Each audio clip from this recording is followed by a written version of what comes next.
Bismillahirrahmanirrahim. Bismillah, alhamdulillah, salatu wassalamu ala rasulillah Sayyidina Muhammad ibn Abdillah wa la hawla wa la quwata illa billah ma ba'du. Di malam hari ini sedikit kita akan membuka tafsir mengenai surah Al-Anbiya ayat ke-7, yang bahwa ada sebuah pertanyaan yang masuk, bagaimana sih sebenarnya penjelasan tafsir pada ayat tersebut.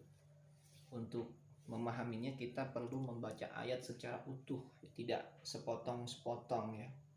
Saya bacakan daripada ayat tersebut. A'udzubillahi minasyaitonirrajim. Bismillahirrahmanirrahim. Wa ma arsalna qablaka illa rijalan yuhi. Yang artinya kurang lebihnya wa ma arsalna, dan tidaklah kami telah mengutus qablaka sebelum dirimu. Dirimu itu berarti Nabi Muhammad, ya, illa kecuali rijalan, seorang lelaki. Jadi Allah Subhanahu wa ta'ala itu mengutus nabi, mengutus rasul itu pasti seorang lelaki. Kata-kata rijalan, seorang lelaki, berarti dari golongan manusia. Ya, yuhi, ada dalam suatu qiraah itu yuhi, ya, yang mana Allah wahyukan. Wa fi qiraatin, dalam suatu qiraah lain dibaca nuhi. Kalau pakai nun berarti kami, ya, Allah wahyukan bin nun wa kasril ha, ilaihim, kepada mereka.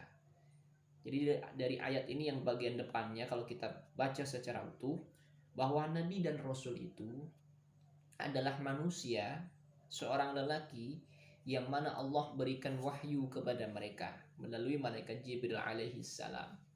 La malaikata, dalam tafsir Jalalain, la malaikata, bukanlah rasul itu seorang malaikat. Jadi rasul bukan malaikat, tapi nabi itu adalah manusia biasa.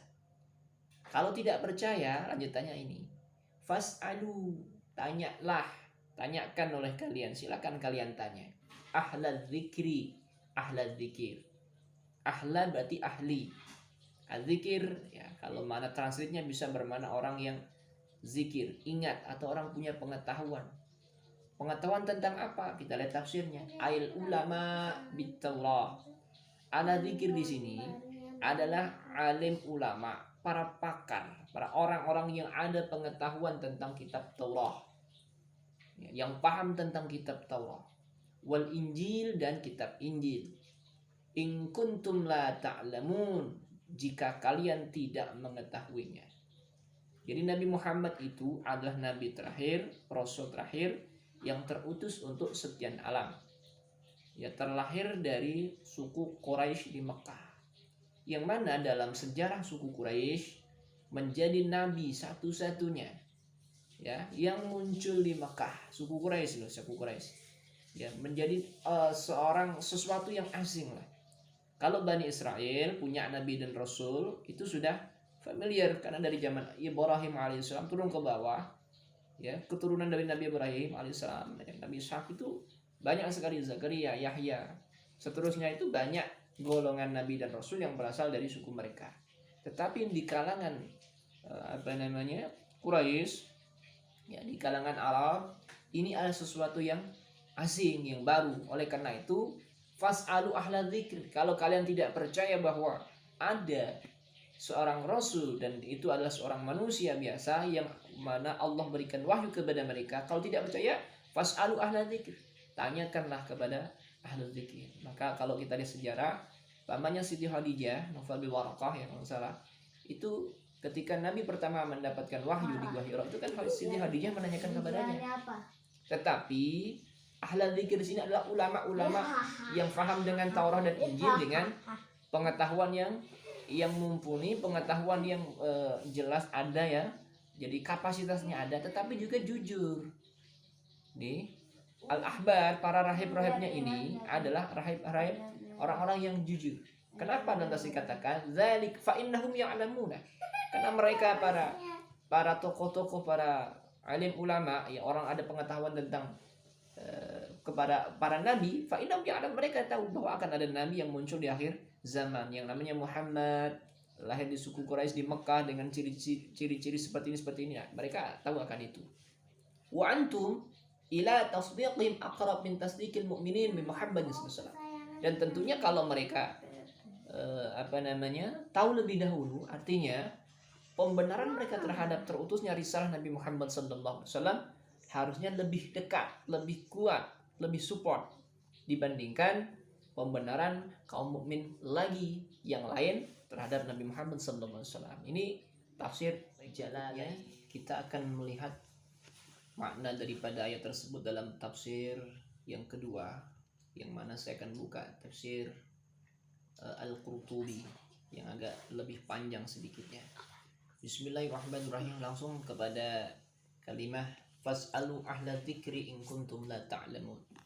Yang kalau diterjemahkan, fas'alu, bertanyalah kalian, ahla dzikir, kepada ahli zikir, in kuntum la ta'lamun, jika kalian tidak mengetahui. Jadi tidak mengetahuinya di sini adalah tidak mengetahui perkara atau urusan tentang kenabian atau kerasulan. Di dalam tafsir ini dikatakan bahwa yuridu ahli Taurah, ahli zikir di sini ya, dalam tafsir ini yang pertama ya, Al-Qurtubi, ahli zikir itu adalah ahli Taurah, orang yang ahli dalam kitab Taurat ya, wal Injil. Kemudian yang kedua adalah orang-orang yang ahli dengan Injil. Jadi sekali lagi pertanyaan ini didasari karena ketidaktahuan orang Makkah terkait dengan amrul rasul, perkara atau peristiwa rasul. Mereka memang tidak tahu, sebelumnya tidak pernah ada memang.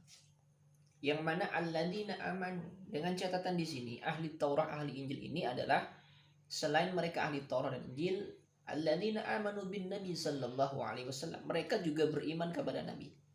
Jadi para pengikut Taurat, pengikut Injil yang ahli mendalam ya, mereka tahu informasi tentang akan hadirnya seorang nabi di akhir zaman setelah Nabi Isa alaihissalam. Di dalam Taurat dan Injil dikatakan demikian.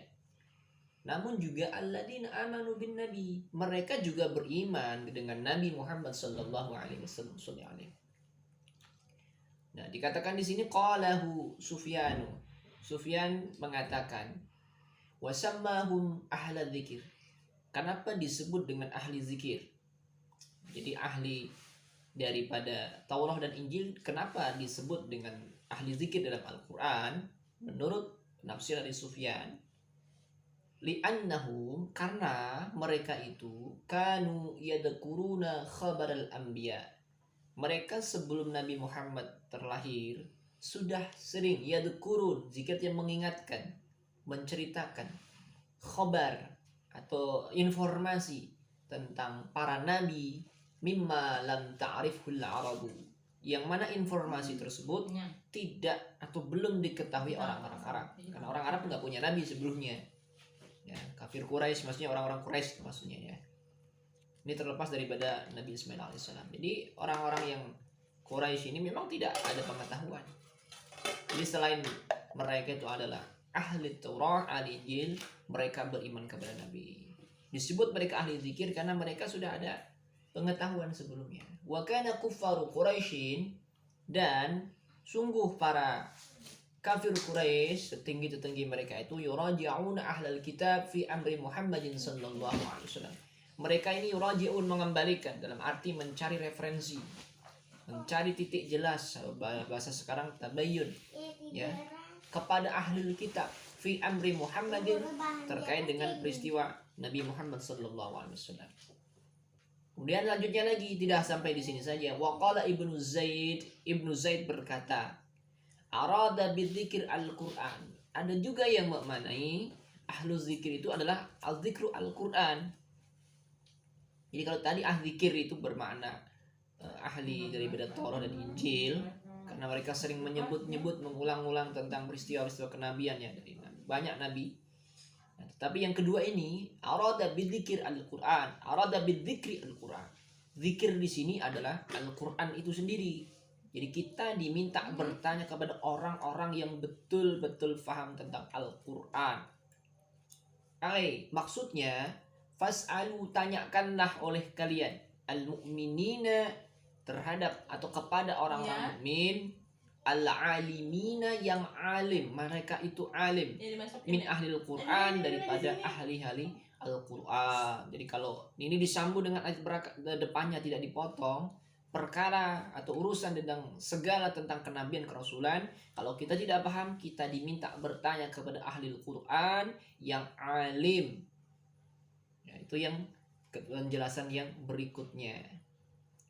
Berikutnya, qala Jabir al-Ja'fi, lamma nazat hadil ayah, ketika ayat ini turun, ada catatan. Qala Ali radhiyallahu anhu. Sahabat Ali, Sayyidina Ali radhiyallahu anhu berkata, nahnu, kami ahlul zikir. Kami ini adalah ahli zikir.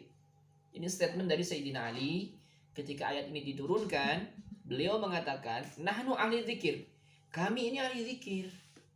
Ya, waqad sabata bitawatir anna rusula kamil bashar, seterusnya. Ini hanya tambahan saja. Jadi yang kedua, tafsir yang kedua, ada juga mengatakan ahli dzikir ini bukan ahli Taurah dan Injil semata, tidak, tetapi orang-orang mukmin yang alim, yang tahu mendalam akan Al-Quran. Nah, keterangan yang kedua ini ada dalam kitab Al-Qurtubi. Yang ketiga, saya bacakan dalam tafsir Ibnu Abbas. Dikatakan wama arsalna qablaka minar rusul.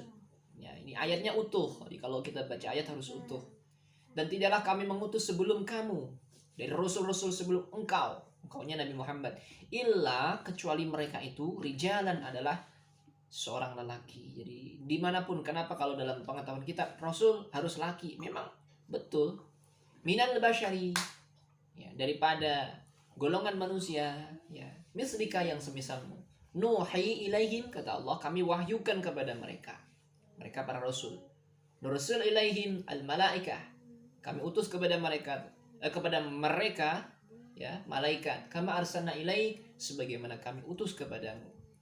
Kemudian fas'alu ahla dzikir di sini. Ahli dzikir di sini kalau tidak tahu atau kurang ini, kalau tidak percaya misalkan itu, tanyakan ahli Taurah. Ya, dalam Ibnu Abbas memaknai, menafsiri ahli dzikir ini adalah ahli Taurah dan Injil. Ya, demikian, mudah-mudahan bermanfaat. Wallahu a'lam bishawab. Wassalamualaikum warahmatullahi wabarakatuh.